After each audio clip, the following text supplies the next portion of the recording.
নমস্কার। আজকের আলোচনার বিষয় মা সন্তোষীর আখ্যান।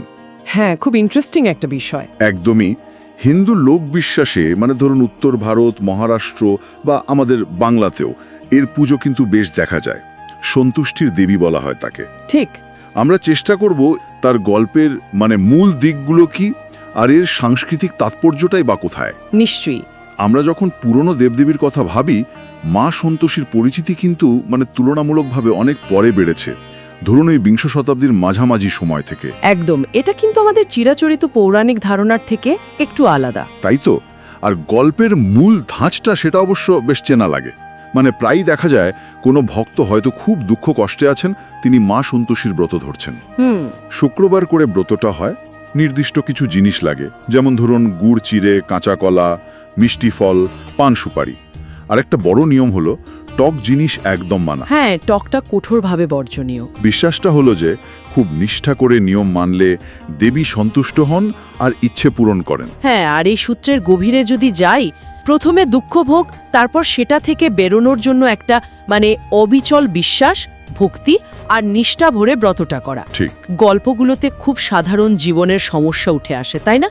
যেমন ধরুন শাশুড়ি বউয়ের সমস্যা, খুব দারিদ্র্য বা অবিচার হচ্ছে কোথাও। হ্যাঁ হ্যাঁ, এগুলো খুব কমন। আর দেবীর কৃপাতেই যেন সেই সব বাধা কেটে যায়। ব্রতের নিয়মগুলো বলছে তার মধ্যে কিন্তু এই ভক্তি আর নিষ্ঠার একটা পরীক্ষা লুকিয়ে আছে।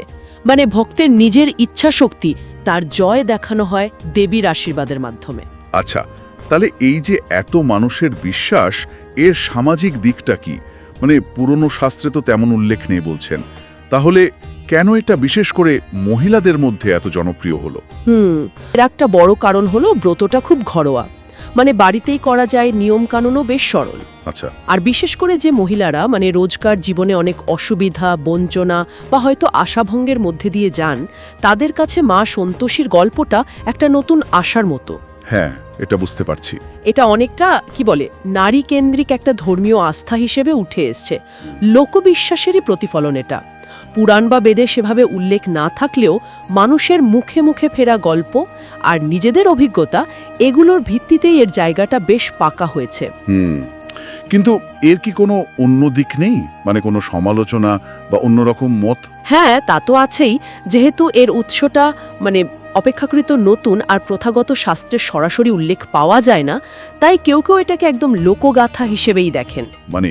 শাস্ত্রের বাইরে মানুষের বিশ্বাস আর অভিজ্ঞতায় তৈরি গল্প। ঠিক। তবে এর ভালো দিকটাও তো ফেলে দেওয়া যায় না। লক্ষ লক্ষ মানুষের মনে এটা কিন্তু আশা জাগায়, একটা মানসিক শক্তি দেয়। হ্যাঁ, এই আশার দিকটা খুব গুরুত্বপূর্ণ।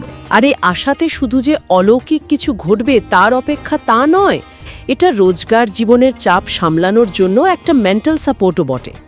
মনোবিজ্ঞানের দিক থেকেও দেখলে এই যে একটা ভরসা খুঁজে পাওয়া, এটা মানুষের মনের স্বাস্থ্যের জন্য জরুরি। তাহলে যা বুঝলাম, মা সন্তোষীর গল্পটা শুধু একটা ধর্মীয় গল্প নয়, বরং এটা বিশেষ করে মহিলাদের জীবনে এক ধরনের মানসিক আশ্রয় আর জীবনের প্রতি একটা পজিটিভ দৃষ্টিভঙ্গি, আশাবাদের প্রতীক। কেউ একে লোকাচার বলুক বা আধুনিক সময়ের সৃষ্টি, এর প্রভাবটা কিন্তু একদম বাস্তব। শাস্ত্রীয় সিলমোহরের দরকার হয়নি এর জন্য। ঠিক তাই। আর এটাই হয়তো এর জনপ্রিয়তার আসল কারণ। এই গল্পটা আজও মানুষের মনে কঠিন পরিস্থিতির মধ্যেও বিশ্বাস, ধৈর্য আর ভক্তির শক্তিকে জাগিয়ে তোলার ক্ষমতা রাখে। একটা ভরসার জায়গা তো বটেই। বেশ, আজকের মতো আলোচনাটা আমরা এখানেই শেষ করি।